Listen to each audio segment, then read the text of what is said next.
Buenas noches. Bueno, si van a compartir pantalla, ya está habilitado. Profe, buenas noches. Profesor, Los discúlpeme, que ¿no llegaron me después van llamó? escribiendo. Si te llamé y no contestaste, van escribiendo por el chat de Zoom, ¿vale? Listo, Ah, profe, ok. gracias. Señor, Gracias, gracias. doctor, qué pena. Vamos a hablar sobre el contrato de mandato. ¿Ya están los del contrato de mandato? Listo, bueno, pueden iniciar. Dejamos la pregunta para el final, después de la posición.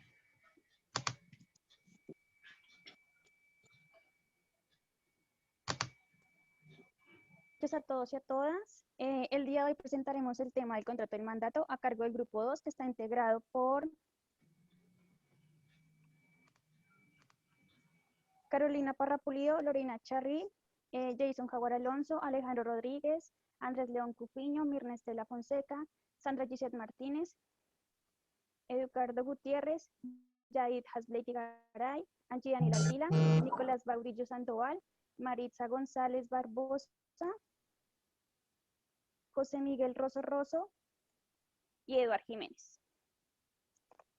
Bueno, en contexto histórico iniciaremos con la etimología del contrato de mandato, el cual hace referencia a la palabra mandatum del latín, que se deriva de la palabra mandare, de manundare, que significa dar la mano, mandar, ordenar, confiar una cosa a otro o dar un encargo. Su origen radica en el derecho romano, en lo cual presentaba un compromiso de honor, un contrato de buena fe, de confianza, con efectos en la equidad. Encontramos como ejemplos el arrendamiento de servicios, en ocasiones se daba de forma onerosa, el arrendamiento de obra y el arrendamiento de servicios netamente gratuitos. En sus características de la época, encontramos que era un contrato simplemente consensual, se llama también sinalagmático imperfecto, que primero nacía de forma unilateral y luego bilateral para dar inicio a las obligaciones. Y en principio gratuito y de buena fe. En contexto histórico de Colombia encontrábamos en el Código Civil Nacional la Ley 84 de 1873, el cual no mencionaba netamente ni expresamente la palabra del contrato de comodato. Ya en el Código Civil colombiano, la Ley 57 de 1887 sí lo nombra. Bueno, en este caso, en el contexto que manejamos de el mandato es un contrato bilateral, consensual, donde una persona que se denomina mandante confía la gestión de uno o más negocios a otra persona que es el mandatario, quien se hace cargo de estos negocios o esta prestación de servicios, teniendo en cuenta el riesgo, en este caso que amerita tomar esa determinación. También en este caso el contrato de mandato, el mandatario influye en la obligación del patrimonio del mandante y debe tener en cuenta, en este caso, las indicaciones del mandante al momento de generar el contrato. El contrato de mandato es un contrato oneroso y en este caso siempre el mandatario debe actuar bajo el criterio del mandato.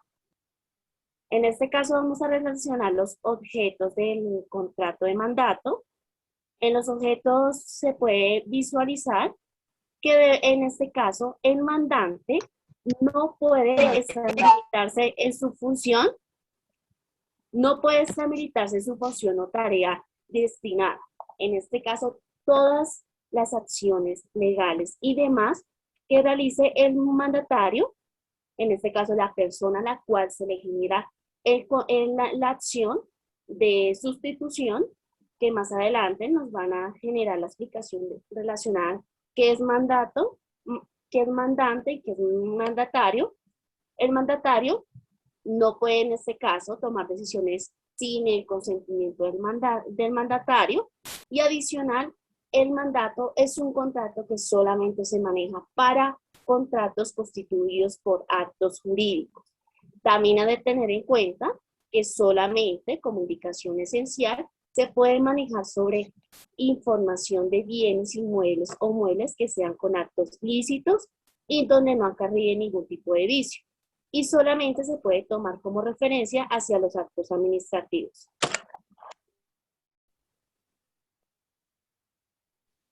como ya mencionaba la compañera, la presunción del contrato está de forma verbal o escrita. Se recomienda que su naturaleza sea escrita para que quede constancia de todo. También está la presunción también del mandato y contexto del Código Civil y el Código de Comercio.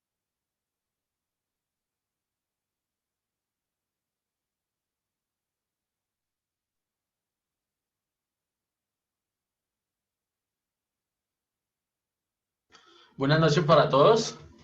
El contrato de mandato y su relación con la representación y el apoderamiento.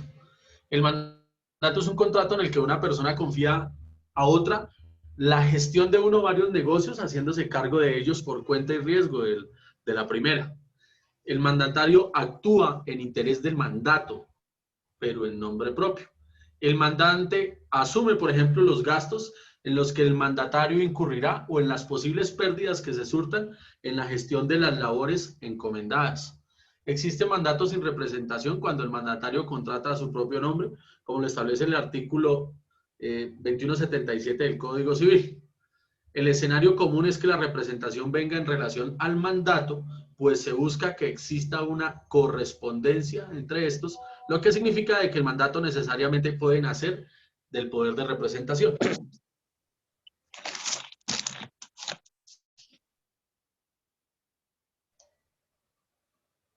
Alejo. Perdón que estaba hablando con el micrófono apagado.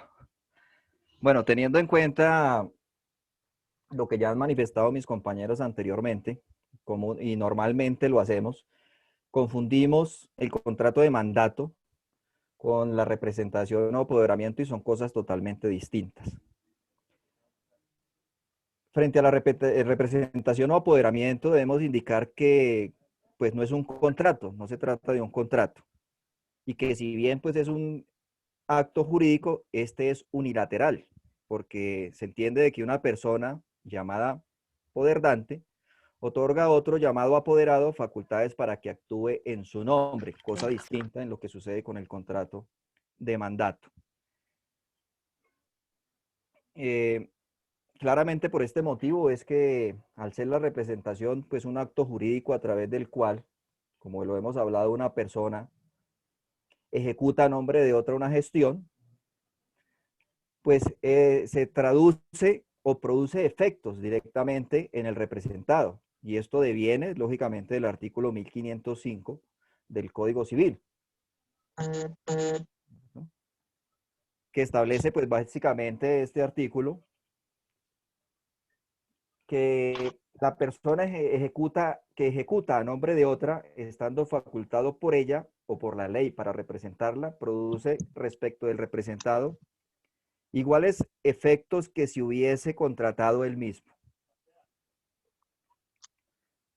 Es decir, que tanto los derechos o las obligaciones, perdón, que se adquieren a través de esa representación no van a radicar en el patrimonio de la persona que celebró el contrato a través de esa representación. Es decir, en otras palabras, básicamente, esto va a recaer en la persona que concedió ese poder de representación.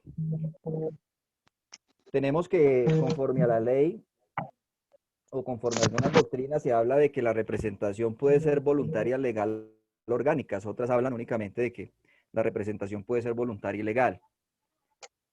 Respecto a la voluntaria, pues es la que se da entre particulares, es decir, entre vivos, como el caso de los contratos en general. Ya respecto pues al contrato de mandato, este se puede dar porque la persona no puede realizar sus propias gestiones, sea porque está enferma o porque está fuera del país o en otra ciudad, o sencillamente porque pues no desea realizar algún tipo de labor y lo encomienda a través de esta figura.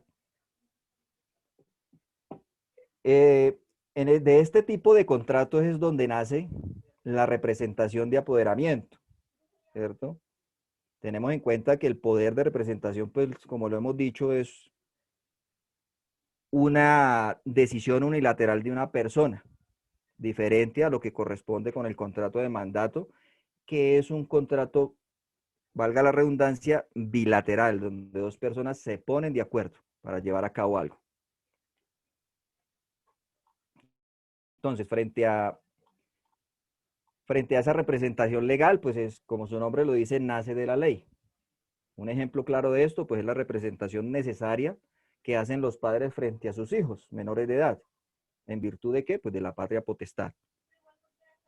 Y está también la representación orgánica, pues que es aquella en virtud de la cual se manifiesta la voluntad de un ente o persona jurídica.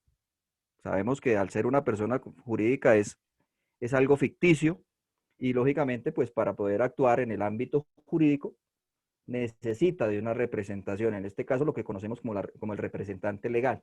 Un ejemplo claro puede ser en una universidad el rector, quien es el representante de mencionada organización educativa. O sea, para concluir básicamente, entonces, cuando existe un contrato de mandato sin representación, el mandatario actúa en interés del mandante, pero en nombre propio, es decir, no en nombre de ese mandante. Existiendo un paso posterior, lógicamente, dentro de ese contrato de mandato, que es que el mandatario deberá transferir al mandante lo que realizó. En cambio, cuando existe un mandato con representación, teniendo ya claridad el tema de la representación, pues el mandatario está actuando no solamente en interés del mandante, sino en representación de los derechos y obligaciones de éste.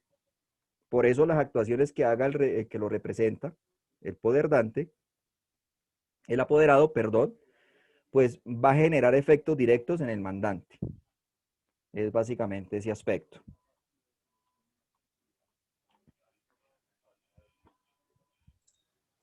Bueno, buenas noches para todos.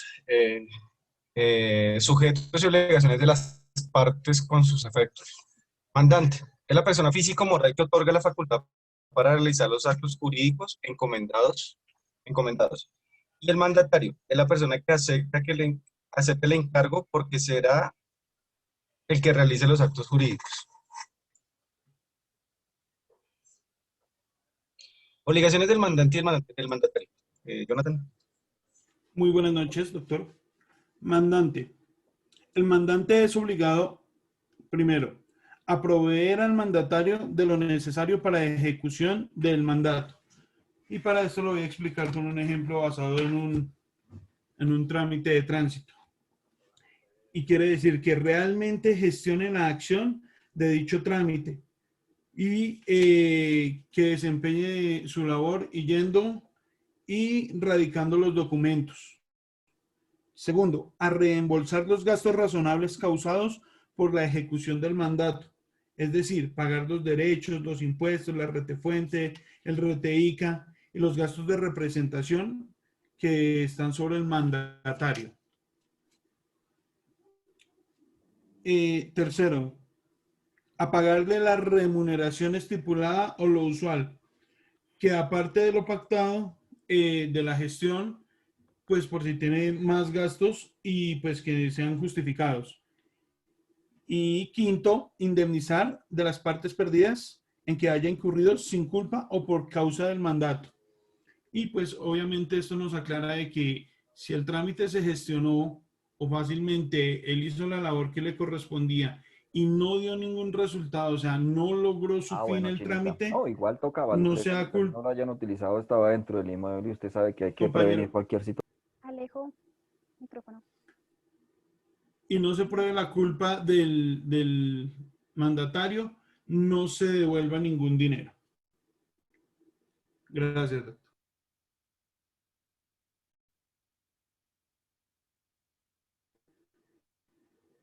Andrés. Obligaciones del mandatario.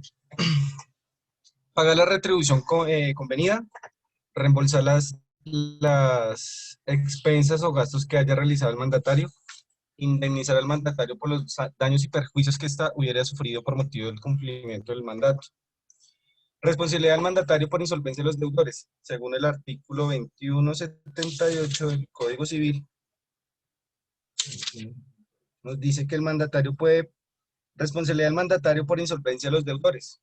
Entonces, se le da la responsabilidad al mandatario y por un acto especial puede tomar su responsabilidad la solvencia de los deudores y todas las incertidumbres y embarazos de cobro. O sea, como en resumidas cuentas, pues, en cuestiones, digamos, de un negocio, pues, el mandatario se hace como responsable de las deudas a quien esté, pues, recayendo esa obligación hacia el mandante. El artículo 2175 del Código Civil dice deber de la lealtad del mandatario. Entonces, la palabra, pues, es muy explícita y muy clara que, pues, el mandatario debe ser muy leal, digo, en cuanto a los trámites que se hace de acuerdo así en su negocio o por documentos que el mandante se le esté dando, digamos, o recayendo alguna responsabilidad al mandatario. 2185, rendición de cuentas del mandatario. Pues es obligación del mandatario, pues, hacer balances en cuanto, digamos, a cifras, si es en pecunio, o en cuanto, digamos, si es un negocio, pues darle cifras exactas al mandante. El artículo 2185 es sostenimiento del mandatario por incumplimiento del mandato. Ya lo voy a leer. El mandante que no cumple por su parte aquello que es obligado autoriza al mandatario para desistir en su encargo.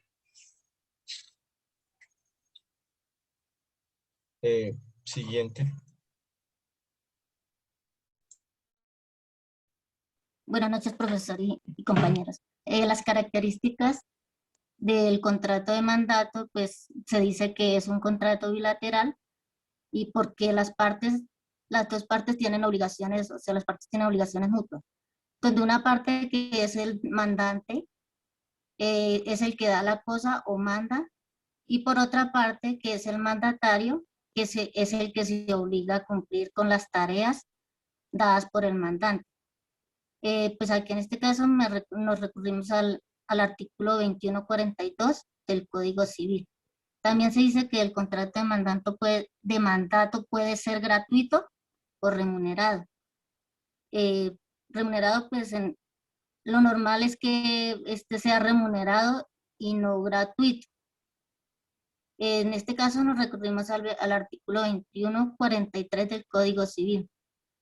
Pues la remuneración se da es porque se debe pagar, ¿no?, la tarea o el encargo que está realizando la persona. Y pues como forma del contrato, pues se dice que es un contrato tácito o expreso. Es expreso porque este se manifiesta verbalmente y por escrito acuerdan las condiciones o las cláusulas. Y también se dice que el mandato expreso puede conferirse en un documento público o privado o verbalmente, como lo dice el artículo 2149 del Código Civil. Y tácito, pues porque o sea, aquí no se estipulan la cláusula, no se pacta una cláusula y solamente se define exclusivamente por la ejecución del mandato. ¿Sigue mi compañera?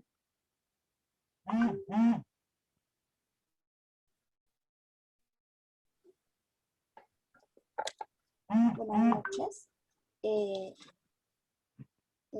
A mí me correspondió la parte de los elementos. Entonces empezamos con el consentimiento, que es cuando el contrato se perfecciona con la manifestación de voluntades expresa o tácita entre el mandatario y el mandante. Este tipo de contratos se pueden realizar por escrituras públicas o privadas o por cartas o verbalmente. El segundo elemento que encontramos es la capacidad. Pues la capacidad legal normal que ya conocemos es la capacidad de una persona en la que puede obligarse por sí misma y sin el ministerio o la autorización de otra persona. Si habláramos de menores, como nos lo explicó el compañero Alejandro, estaríamos hablando también de una parte de la representación. El objeto, en cuanto al propósito del contrato de mandato, se dice que es la gestión de un acto jurídico y se trata del contenido de la declaración de voluntades, y esta tiene que estar directamente relacionada con la ejecución del acto jurídico. y no sobre los actos materiales. La causa lícita, pues es la que consiste en que el negocio jurídico se debe ajustar totalmente con la ley. Ya, puede seguir, compañera Carmen.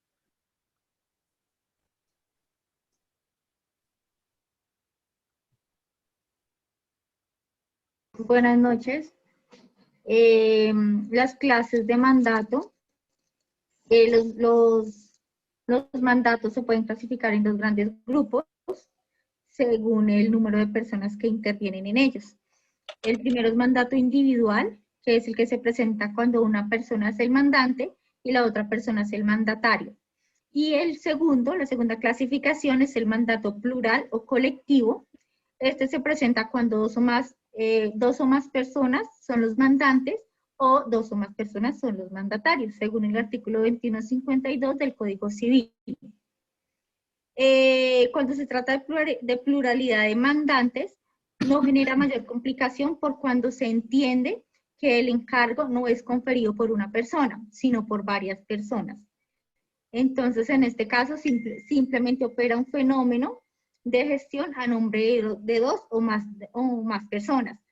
Sin embargo, no tiene la misma sencillez cuando se trata de un mandato de pluralidad, ya que ahí se pueden presentar las siguientes situaciones. Cuando es de pluralidad puede ser un mandato conjunto, que este se refiere a que cuando se confiere poder a dos o más personas y se le prohíbe actuar en relación con la gestión encomendada separadamente, según el artículo 2153 del Código Civil. La segunda característica de pluralidad de mandato es el mandato solidario. Se confiere cuando se confiere poder a dos o más personas y estas pueden actuar separadamente, pero en cumplimiento de la gestión total. La tercera característica de la pluralidad es el mandato divisible, cuando el constituirse dos o más mandatarios pueden dividir entre sí la gestión, bien por autorización oral, bien por autorización ora por el silencio al conferirse el mandato. Y la cuarta característica de la pluralidad del mandato es el mandato sustitutivo, cuando al conferirse el mandato a varios mandatarios se señala el orden o la forma en que deben actuar, a falta de cualquiera de los dos principalmente señalados. ¿Puedes cambiarla, porfa? La que sigue. La siguiente característica del mandato se cataloga en la legislación, puede ser especial o general, según el artículo 2156 del Código Civil. En este caso, el mandato especial se confiere bien a una o más personas por una o más personas, para uno o más o varios negocios determinados.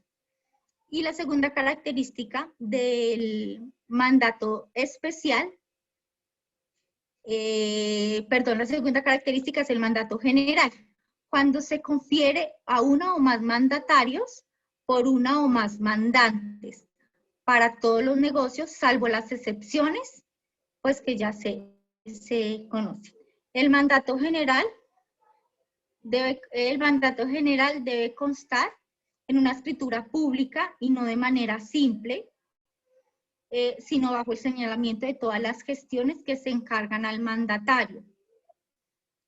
No basta con decir que se confiere poder general, sino que se requiere algo más: consignar y relacionar en la escritura correspondiente los actos generales encargados al correspondiente mandatario.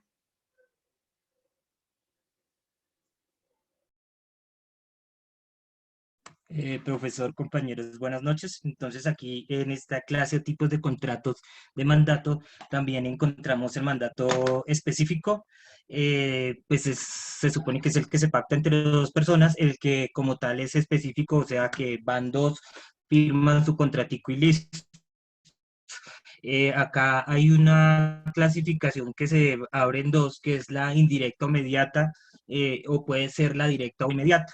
¿Qué podemos encontrar acá? Que el mandato no representativo puede darse en el evento de que el mandato oculte la calidad en el que se actúa a terceros, o sea, no siempre el mandante se muestra al público, entonces el mandatario siempre va a representar, entonces como tal no es expresa este tipo de mandato.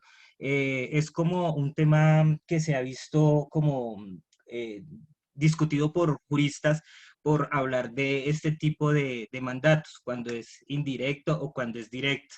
Entonces, eso sí se los dejo para una buena investigación. El contrato expreso nos habla de que este tipo de contratos tienen que estar estipulados, obviamente, en ciertas partes al momento de que expresamos nuestras voluntades. Tiene que quedar todo en un punto donde estemos todos frente al contrato de mandato, quede todo estipulado como tal. El tácito, pues que en concordancia con el anterior, significa esto que con la sola denominación que se estime que estamos hablando de un contrato de mandato, esto pues nos lo llevamos a la consensualidad, que es la que por regla general este contrato es consensual, pues basta con el acuerdo expreso y tácito, que es lo que acabamos de mencionar, para que denominemos el contrato de buena forma. Hablamos del contrato oneroso, que lo había comentado mi compañerita Mirna, y el contrato gratuito. Ella especificó en el 2143 del Código Civil, donde encontramos está escrito. Oneroso, obviamente, sabemos que es cuando acuerdan entre las dos partes una retribución por la prestación del servicio del mandatario. Esto lo llamamos, y este contrato oneroso sería bilateral, porque las dos partes se están obligando para con otras. El mandante a cancelar, el mandatario a cumplir con lo que tiene que cumplir dentro del contrato de mandatos. Y el gratuito, pues ese lo podemos decir que es unilateral, pues porque se convierte en unilateral este contrato, puesto que solo es una persona la que se obliga para con otra, pues porque la otra está haciendo está pactando hacer gratuitamente el mandatario.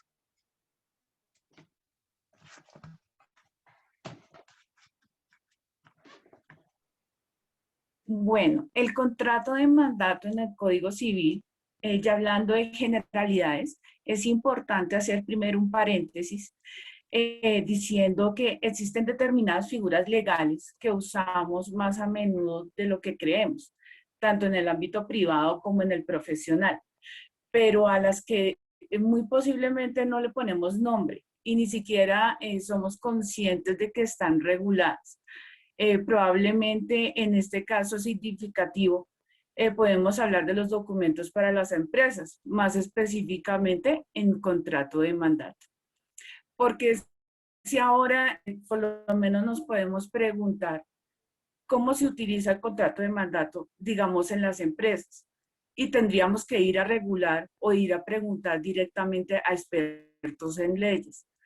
¿Por qué hago este paréntesis? Porque aquí es donde entra el Código Civil a darnos una luz, una orientación referente al manejo que le debemos dar. Primero que todo nos da una definición.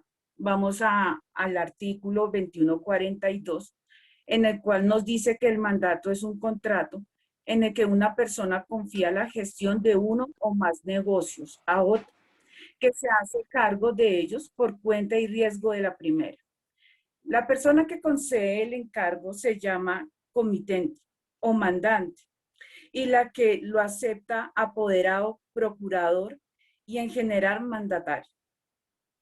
A lo cual vamos a unas reglas generales que se nos presentan en el artículo 2143, que dice mandato gratuito remunerado, que mis compañeros anteriormente han comentado, pero aquí lo hablamos más de una manera jurídica.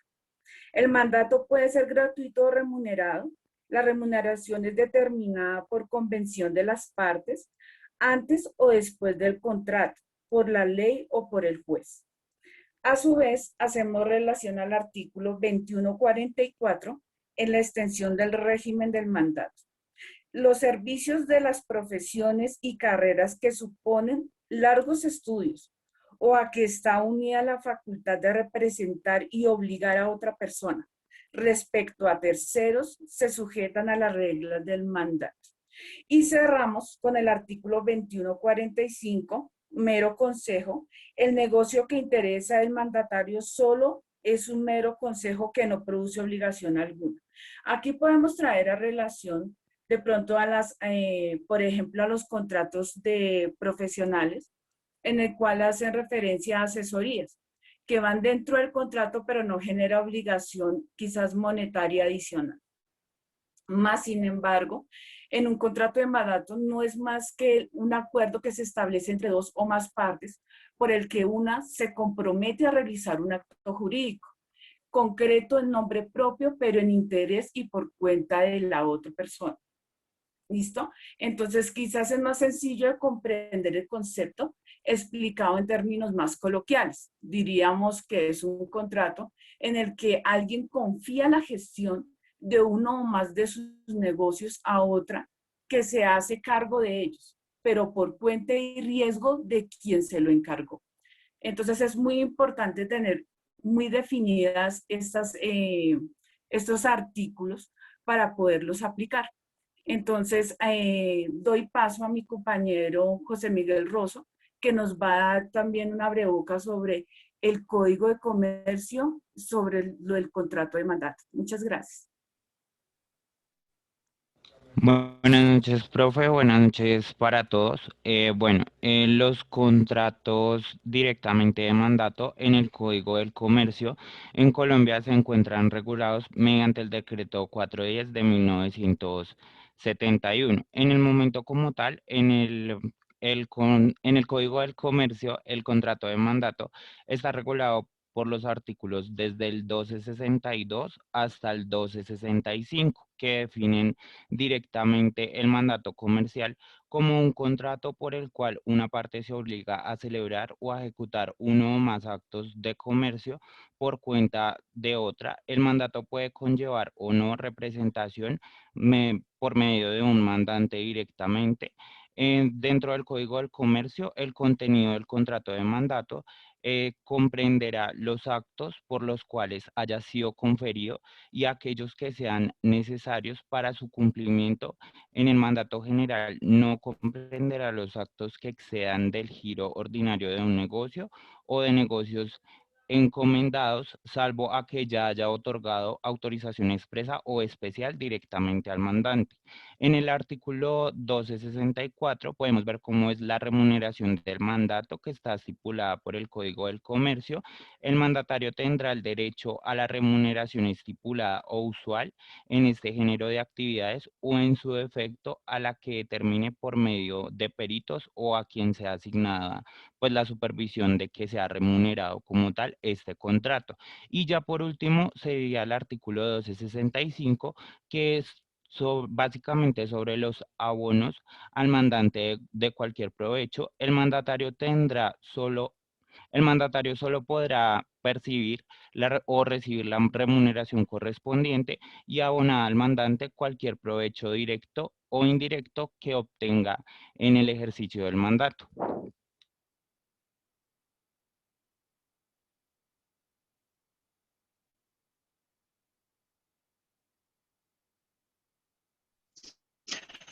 Doctor, de nuevo, buenas noches a todos los compañeros, gracias por su atención.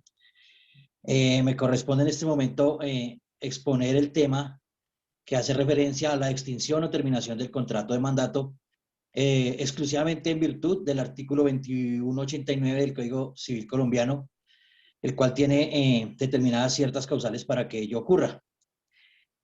Para poderlas desarrollar, más que explicar cada una, es de pronto atender a un ejemplo y de pronto para mayor comprensión, entender en qué casos se podría o se da la terminación del contrato de mandato en virtud de lo dispuesto en el artículo ya mencionado.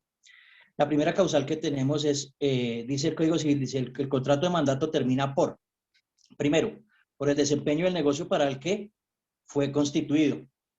Entonces vamos a suponer o vamos a tomar el ejemplo de que, diría yo también que, digamos como a modo de precisión, el código solamente dice por el desempeño del negocio para el que fue constituido, pero en virtud de lo que ya han dicho los compañeros que se puede constituir un contrato de mandato para uno o varios encargos, entonces debería decir o debemos entender que se puede hablar de un solo negocio o de un solo encargo o de varios, es decir, que hay pluralidad de encargos.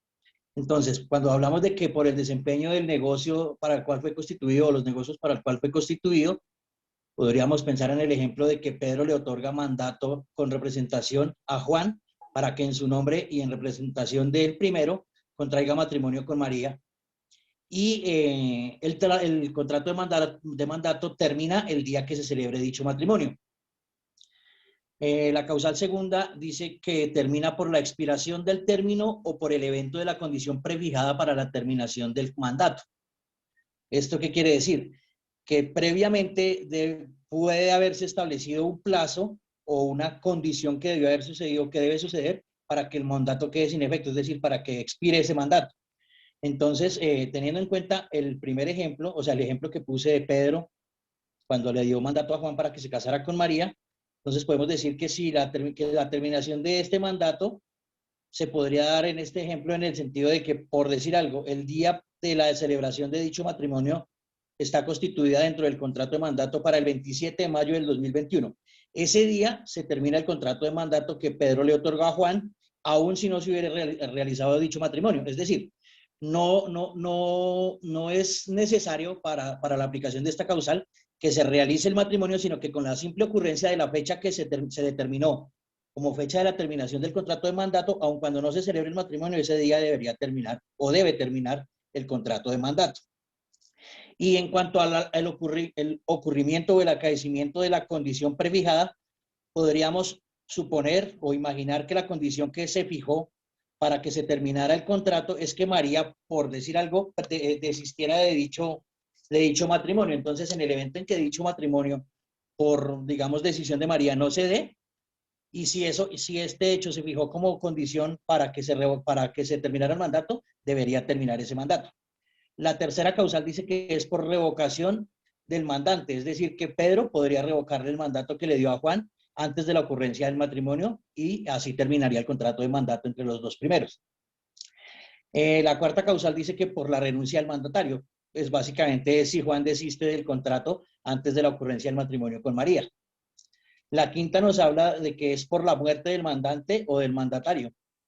Y pues debería darse antes de la ocurrencia o de la materialización del encargo. Entonces, si muere Pedro, que es el mandante, o muere Juan, que es el mandatario, pues lógicamente ese contrato queda sin efectos.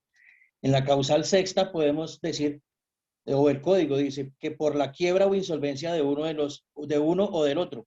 En el ejemplo que estamos utilizando no aplicaría para Juan en el entendido de que él no tiene, digamos, ninguna carga onerosa para poder cumplir ese mandato que le otorgó Pedro, pero sí podría aplicar para Pedro si se declara, por decir algo, en quiebra o en insolvencia antes de la ocurrencia del matrimonio, porque podría no tener cómo pagar las expensas o digamos, cancelar los dineros que se hayan pactado por el mandato que se le confirió al mandatario, porque no tendría cómo, digamos, sufragar esos gastos. Entonces el contrato debería terminar porque pues obviamente es oneroso, y si la persona que funge como mandante se declara en quiebra o en insolvencia, pues podría ser una causal de terminación de este contrato de mandato. Por otro lado, podríamos poner un ejemplo para que aplicara, por decir algo, al mandatario, y es que Pedro le encargaría a Juan ya no la celebración de un matrimonio civil a su nombre y representación, sino la realización de un acto jurídico a nombre de Pedro que contenga la obligación de Juan de pagar algún tipo de dinero para la realización de este negocio. Podríamos hablar, por ejemplo, de que Pedro le encarga a Juan el hecho de comprar una vivienda a su nombre en la ciudad de Bogotá, pero Pedro se encuentra en el extranjero, por lo tanto no puede, digamos, disponer Juan del dinero de Pedro de manera inmediata. Dispondría Juan de ese dinero, de su propio dinero, para comprar la casa, y esperaría que Juan le reembolsara ese dinero. Pero si Juan, antes ya suscribió el contrato de mandato con Pedro, pero antes de la ocurrencia o de la materialización del mandato, es decir, de la compra de la casa, Juan se declara en insolvencia, pues tampoco se podría realizar ese negocio y por tal motivo terminaría el contrato de mandato. En la cláusula séptima, que nos habla de la interdicción de uno y del otro, considera el grupo que en la actualidad esta cláusula no es aplicable, entendiendo pues lo que el profesor nos explicó en alguna de las clases, que la interdicción desapareció del ordenamiento jurídico, por lo tanto no debería ser una causal para terminar ningún tipo de contrato, incluyendo el de mandato. La octava causal se encuentra derogada en el Código Civil, es decir, desapareció del Código Civil, por lo tanto no vamos a ahondar en ella y hacemos caso omiso. Y la causal novena, que es por la cesación de las funciones del mandante, quiere decir que si el mandato ha sido ejercido en función si el mandato ha sido ejercido en virtud de las funciones del mandante y si éstas desaparecen, es decir, debería terminar el contrato. Yo le quiero agregar el sentido de que pueden ser o funciones o atribuciones. Por ejemplo, si Pedro es propietario de un bien inmueble y le da un contrato de mandato a Juan, le otorga un contrato de mandato a Juan para que le administre ese bien inmueble en cuanto a su arrendamiento y demás, si Pedro, es decir, el primero, el mandante, pierde la calidad de propietario, básicamente el contrato de mandato debería terminar porque las atribuciones que tenía como propietario ya cesaron. Y en el caso de que, perdón un segundo.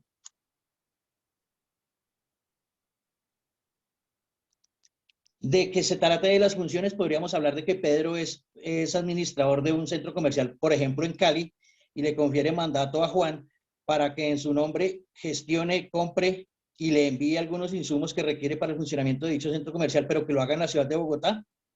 Entonces, si llegaren a despedir a Pedro de su labor como administrador de este centro comercial, el contrato de mandato debería fenecer, es decir, debería terminarse, porque las funciones que tenía Pedro como administrador desaparecieron. Por último, tenemos que la norma obvia incluir el mutuo acuerdo como causal de terminación del contrato de mandato, pero debería incluirla o debemos tenerla en cuenta en el sentido de que el mutuo acuerdo o la consensualidad es una de las formas precisamente de terminar cualquier contrato que haya sido a voluntad de las partes, porque las cosas en derecho se deshacen como se hacen, y si se hicieron a través de la voluntad expresa de las partes, se pueden terminar de la misma manera. Esto en lo que refiere a las causales de 2189, del artículo 2189 del Código Civil, y hasta aquí mi exposición. Le doy paso al compañero Nicolás para que continúe con su tema. Gracias. Buenas noches, profesor. Buenas noches, compañeros. Efectivamente, como bien ha acabado de nombrar el compañero, esas son las causales en el Código Civil, que si bien no son muy distintas, excepto en ciertas actitudes empresariales del Código de Comercio. Entonces empezamos con el Código de Comercio, en el capítulo 3, la extinción del mandato. Entonces, la revocatoria total o parcial del mandato. Se puede, por parte del mandato, revocar o total o parcialmente el mandato, a menos que se haya pactado una irrevocabilidad o que el mandato se haya conferido también en interés del mandatario o de un tercero, en cuyo caso solo podrá revocarse por justa causa. También viene la revocación abusiva. En todos los casos de revocación abusiva del mandato, quedará obligado el mandante a pagar al mandatario lo que corresponde a lo que se dejó o va a dejar de percibir por el tiempo que faltaba en lo estipulado en el contrato. Esto no es tan ajeno a la ley laboral, en donde si bien se termina un contrato sin justa causa, de manera unilateral se deberá cancelar lo que falta del contrato a el empleado. La revocación en caso de pluralidad del mandante. El mandante conferido por varias personas solo podrá ser eliminado o extinguido por las mismas personas, excepto haya una causal que justifique su despido. En lo comercial podemos estar hablando de la junta de socios. Unos socios detectan una irregularidad por parte de un mandatario y estos le revocan de manera inmediata el contrato de mandato. Bueno, los efectos de la revocación producirá efectos a partir del mismo momento en que se notifique al mandatario o que tenga conocimiento de esta decisión por parte del mandante. La renuncia del mandatario por justa causa, donde ya se le hace imposible seguir cumpliendo con el objeto social o el objeto del contrato, por distintas causas y este renuncia amparado por la ley. Podemos hablar de las más comunes, que sería pues la muerte, lo que decía el compañero con la interdicción, la insolvencia y liquidación obligatoria del mandatario. Como bien ya lo explicó, aplica tanto como para el Código Civil como por el Código de Comercio. Bueno, seguimos con la renuncia del encargo o suspensión de la ejecución por falta de fondos. Esto es cuando ya la razón de ser del contrato no se puede justificar por medio del pecunio del mandatario, este renuncia al contrato de mandato que le ha asignado el mandatario. Finalmente, esta es la exposición, doctor, del contrato de mandato. Si tienen alguna duda, si tienen alguna inquietud, una pregunta, con mucho gusto estamos dispuestos a despejar cualquier inquietud. Profe, compañeros, también es importante como último tema para decir en el contrato de mandato que hay excepciones en las cuales hay actos jurídicos que no se pueden confiar a otras personas. ¿Qué actos jurídicos? El testamento. Esto lo encontramos en el artículo 1060 del Código Civil, en el que es indelegable eso, que no se puede confiar a otra persona su realización, pues por ser una manifestación de la voluntad es personal del testador. Entonces, esto es uno. La absolución de posiciones de interrogatorio de parte, por tener un interés para la parte que solicita la confesión, esto no se puede delegar a nadie más que a la persona a la que se le solicita estos interrogatorios de parte, y no puede ser su apoderado el que actúe en representación de esta persona. Entonces, son esos dos como para tenerlos en cuenta, compañeros, profe. Muchas gracias.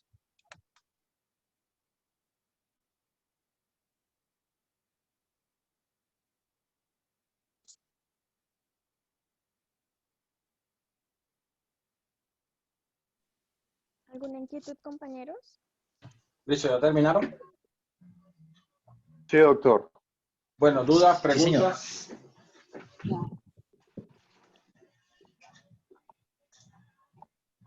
Profe, buenas noches. De pronto, si quisiera una aclaración un poquito, de pronto, más específica referían ellos sobre la parte, hacían una comparación con la prestación de servicios, ¿sí? En la parte de un tipo de esos contratos. Digamos, ¿cuál sería el factor ahí bien diferenciador frente al mandato y demás? Es que esa parte creo que como con esa dudita. No te entendí. Lo que pasa es que ellos referían en el tema de los contratos de mandato, hacían una referencia frente a un ejemplo, frente a un contrato de prestación de servicios, ¿cierto? Y esa fue la parte que precisamente no entendí cuando hacían referencia a eso. O sea, ¿qué quiere decir? La pregunta está mal formulada. A ver si yo trato de descifrar qué es lo que tú quieres dar a entender. ¿En qué se diferencia un contrato de mandato de un contrato de prestación de servicio? ¿Sí? Correcto, profe, exacto. Que ellos mencionaron una parte de eso y pues no entendí muy bien esa parte. Eso ya, permíteme. Gracias.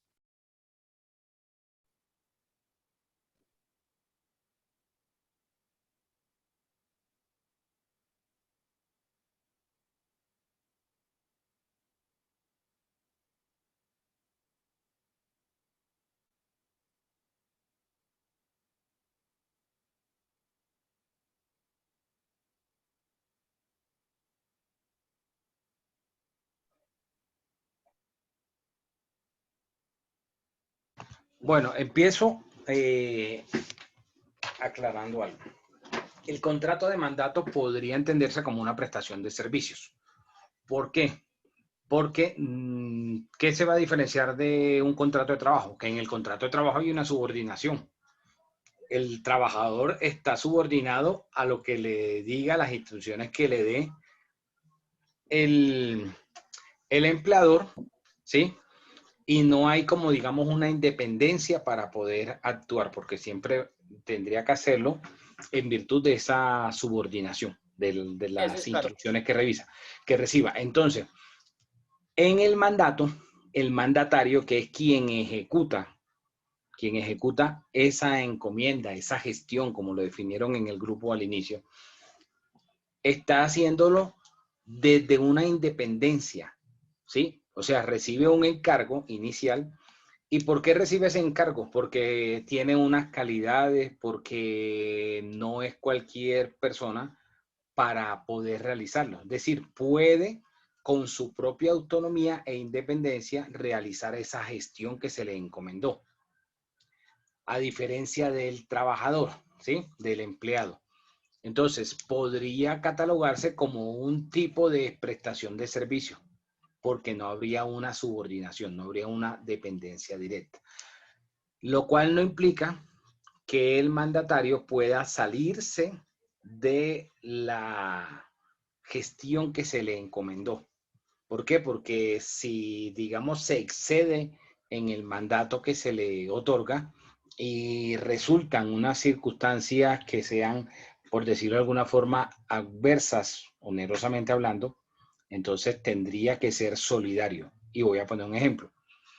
Los abogados, cuando recibimos el poder, los abogados actuamos como mandatarios, ¿sí? Es una especie de contrato de mandato, donde el mandante le otorga una autorización para que ese mandatario lo represente en esa actuación, ya sea judicial o administrativa.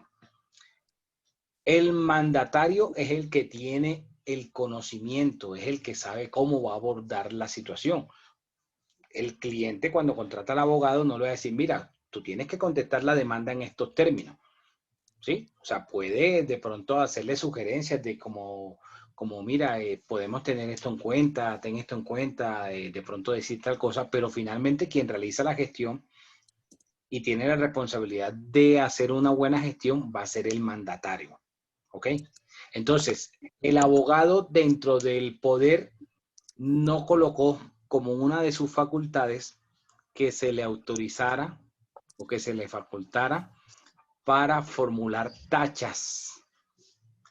Dentro del proceso, yo sé que todavía no han visto procesal civil, entonces explico rápidamente qué significa eso.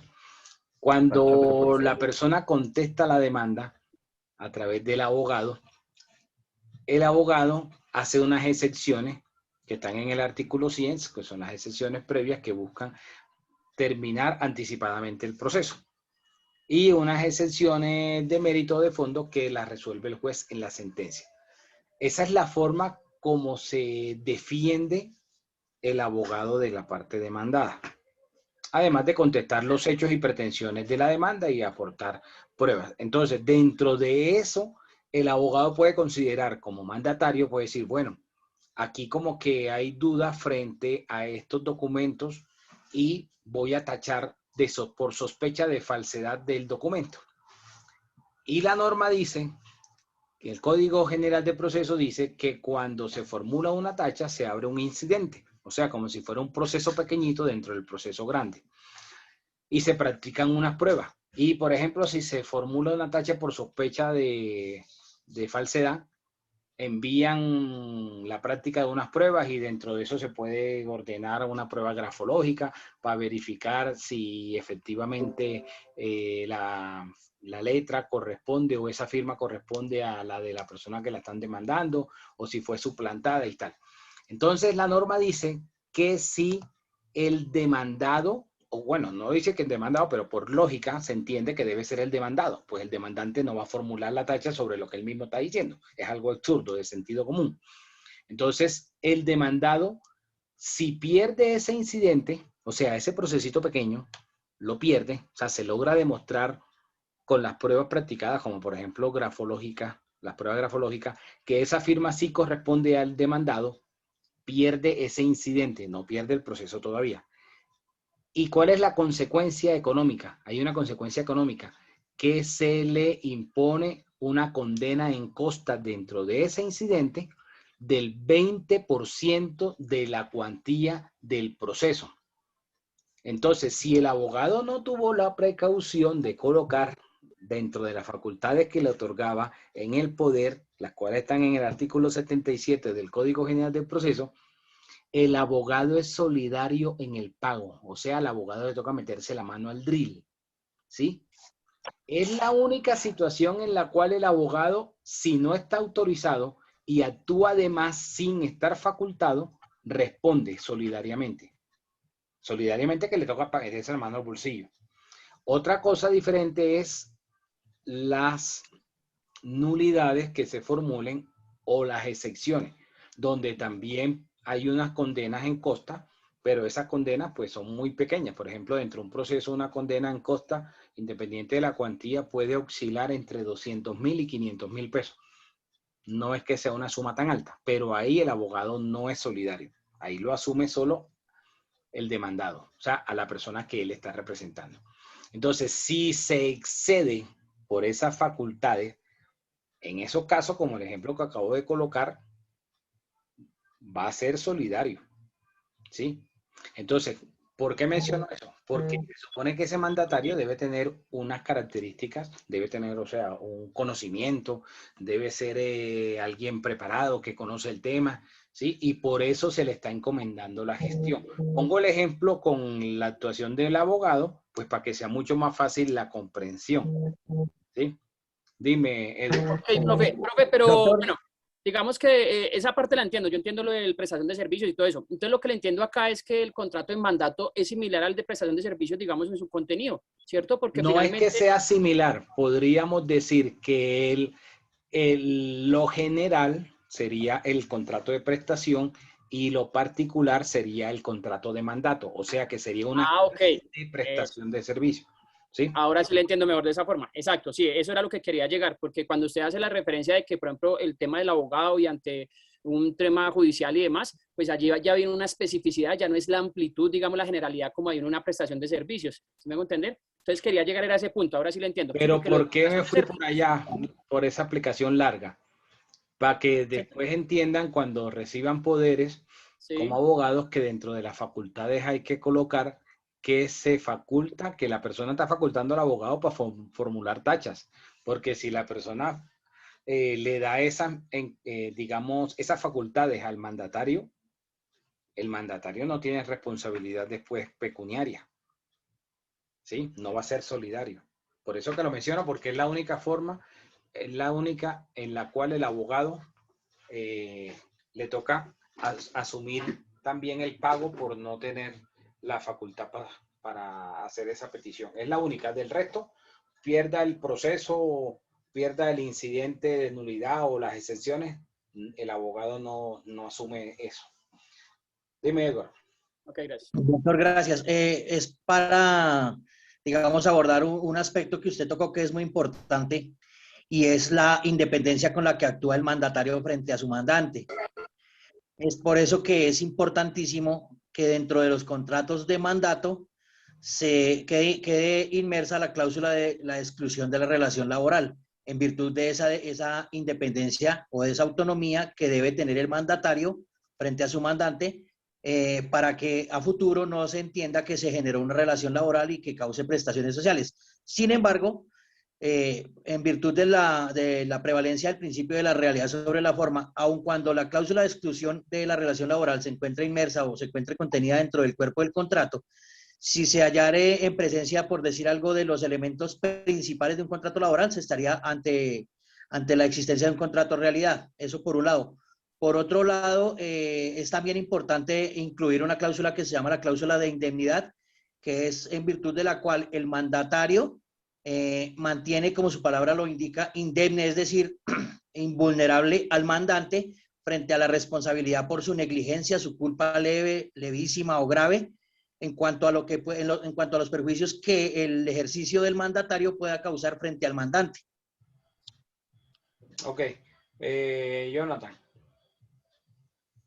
Doctor, muy buenas noches. Solo tengo una pregunta simple y es, en un proceso de familia, ¿uno también puede solicitar tachar pruebas? La tacha opera, según el Código General de Proceso, opera solo con dos situaciones, en cualquier tipo de proceso. Por sospecha de falsedad del documento o por sospecha del testigo. Entonces, por sospecha del testigo, ¿qué significa? Que no va a ser imparcial. ¿Cuándo un testigo no puede ser imparcial? Cuando tiene un grado de parentesco, ¿sí? Un grado de familiaridad, tiene una subordinación laboral, por ejemplo, el testigo es el trabajador del que está llamando a declarar, entonces pues obviamente va a favorecer o va a estar parcializado su testimonio, ¿sí? Ahora, en el derecho de familia, no aplicaría la figura de la tacha por sospecha porque haya un vínculo familiar. Ahí hay una excepción a esa regla general porque en el derecho de familia quienes mejor pueden dar testimonio de lo que se ventile en dichos procesos pues son los familiares. Es la excepción. Gracias, profe, muy amable. Yo hago una pregunta, a ver si quedó clara la explicación del mandato. Mateo, tú no estabas en el grupo, ¿verdad? De exposición. No, señor. A ver, yo te hago una pregunta, Mateo. Yo te hago una pregunta. El contrato de mandato, podríamos decir que puede ser verbal o escrito, o siempre debe ser escrito. Sí, no, puede ser verbal o escrito, pero lo importante o lo que se aconseja es que se haga escrito para que luego no hayan inconvenientes o problemas, pero puede ser verbal también. Yair, ¿tú estuviste en el grupo? No, señor. Yo tengo una pregunta, Yair. Entonces, si el Cuéntemelo. contrato de mandato es verbal, ¿cómo lo diferencias tú de un contrato de trabajo? Porque el contrato de trabajo puede ser verbal también. Entonces, ¿cómo tú vas a decir, bueno, es que esto no es un contrato de trabajo, sino un contrato de mandato por tal cosa? Pues creo que en el contrato de trabajo pues es un contrato oneroso, porque no es un contrato de mandato porque no se está obligando, o sea, bueno, es que también, ¿cómo le explico, profe? ¿Y vas bien? Sí, o sea, en el contrato de mandato puede que el mandante puede pagar o no puede pagar al mandatario. En el contrato laboral, aquí hay una prestación, o sea, yo trabajo y yo recibo una paga por ese trabajo. Es un contrato oneroso porque estoy recibiendo un dinero de un trabajo que estoy haciendo. En el contrato de mandato no es así. Hay veces que necesariamente no hay un beneficio económico. Pues es lo que yo entiendo, profe. Sí, muy bien. Adivínate. No No, adiviné. mentira, no, era una cuestión de análisis, sí. Si el Sí, contrato era de algo como mandato lógica. es gratuito, si el contrato de mandato es gratuito, pues nunca va a poder ser un contrato laboral, porque en el contrato laboral hay tres elementos esenciales, que es la prestación del servicio intuito persona, la subordinación y esa retribución o salario, ¿sí? Esa retribución económica. Entonces, dentro del contrato de trabajo, el trabajador nunca puede renunciar, porque son normas de orden público, nunca puede renunciar a el salario, ¿sí? O sea, hay unas normas, hay unas, digamos, como unas características o unas situaciones del contrato, hay unos beneficios que tiene, unos derechos que tiene adquirido el trabajador y no puede renunciar nunca a ellos. Así las partes lo pacten dentro del contrato, se consideran cláusulas ineficaces, no producen efecto. Son Derechos cláusulas ineficaces. irrenunciables. Cláusulas ineficaces de pleno derecho y que no van a producir ningún tipo de, digamos, de validez dentro del contrato. Mientras que en este contrato civil, pues el mandato puede ser gratuito, que no haya una remuneración. Profe, una pregunta, cuando hablan y el tema de las solemnidades también, de ambos contratos, son de una u otra manera son como diferentes. Pero es que como el mandato puede ser verbal, igual que el de trabajo. Lo que pasa es que el contrato de trabajo, ustedes no han visto laboral todavía, ¿verdad? No, señor. Yo Bueno, soy un poco elaborado. voy a En el explicarles anterior un poquito. Voy a laboral. explicarles un poquito de eso, aunque no es mi especialidad, pero bueno, en las nociones básicas que tengo del derecho laboral. Pues la norma habla de que esos tres requisitos que mencioné, ¿sí? Que están creo que en el artículo 23 del Código Sustantivo del Trabajo. Pero el contrato, si no se pacta por escrito puede ser verbal, y es lo que se conoce como el contrato realidad. Pero una cosa es el contrato realidad que establece la norma, es decir, que se den esos 3 requisitos, y que hay mucha jurisprudencia de la Corte Suprema, de la sala laboral, donde dice que el contrato realidad y tal. Y otra cosa es demostrarlo. Porque pueda que y lo digo porque a veces en el consultorio jurídico llegan personas y pues manifiestan ese tipo de cosas, ¿sí? Que tienen un contrato de trabajo, o que tuvieron un contrato de trabajo y que necesitan presentar una demanda laboral. Entonces, cuando uno empieza a analizar y a indagarle, bueno, ¿qué material probatorio tendría? Y no, que no hay sino puro testigo, no hay ningún llamado de atención, no hay ningún desprendible de pago, nunca lo afiliaron a la seguridad social. Entonces, ese contrato en realidad demostrarlo se hace muy, pero muy difícil. O sea, en la norma dice que listo, que es contrato en realidad, pero vaya y pruébelo. Y yo creo que ya les dije la otra vez acá en clase que yo tengo un dicho. Le digo, documento mata testigo. Así como uno dice coloquialmente, Coca-Cola mata tinto. Entonces yo digo, procesalmente hablando, documento mata testigo, porque el testigo puede sentarse ante el juez en el trabajo judicial, se le hace el apremio, el juramento de que el falso testimonio es un delito, que da cárcel y tal, pero eso no significa que la persona no vaya a decir cosas que no correspondan a la realidad. Entonces, si se basa en puros testigos, la vaina es grave, porque no va a ser tan fácil demostrarlo, ¿sí? Entonces, ese tipo de cosas suceden en el derecho laboral. Pero bueno, eso después ustedes ya lo verán más adelante cuando vean derecho laboral. Entonces, el mandato es importante diferenciarlo del contrato de trabajo. Cuando hablamos de cualquiera de estos contratos, sean civiles o comerciales, cuando los vean también los comerciales, hay que tener claro de que en qué se va a diferenciar de un contrato de trabajo. Porque hay veces que puede llegar la persona a su oficina de abogado y entonces le plantea el caso, pero como la persona no sabe de derecho, lo que va a saber es usted, entonces le dice, mira, pasó esto y le cuenta toda la película. Y entonces tiene uno que enmarcar, bueno, eso se enmarcaría dentro de un contrato de trabajo, se enmarcaría dentro de un contrato civil, entonces cómo tengo o qué material tengo para probar de que es un contrato de esto o que es un contrato de tal otra cosa, ¿sí? Dime, Andrés Eduardo. Profe, no, era un aporte frente a lo que estaba mencionando, que, digamos, en la parte laboral, los 3 aspectos que se tienen en cuenta son el horario, cumplimiento de un horario, una remuneración salarial, y lo otro, la subordinación, que son los 3 aspectos para demostrarlo. Lo que usted decía, por ejemplo, en el sector de la construcción. Pero creo que el horario, el artículo 23 creo que no habla de horario, habla de subordinación, que es diferente. Es que la subordinación es una cosa que está dentro de los aspectos que acabo de mencionar, pero también cumplimiento de un horario, que ese también se diferencia y hay veces es una de las causales donde pelean mucho con el tema de prestación de servicios. Que de pronto sea una forma de quizás tratar de demostrar la subordinación en otra película. El horario, el cumplimiento de horario, porque mira que siempre en las entidades, y ya tienen como 20 años o más con esa película, de que las entidades públicas contratan a la gente con prestación de servicio. Y realmente la función que hacen es de una relación de trabajo, no de prestación de servicio.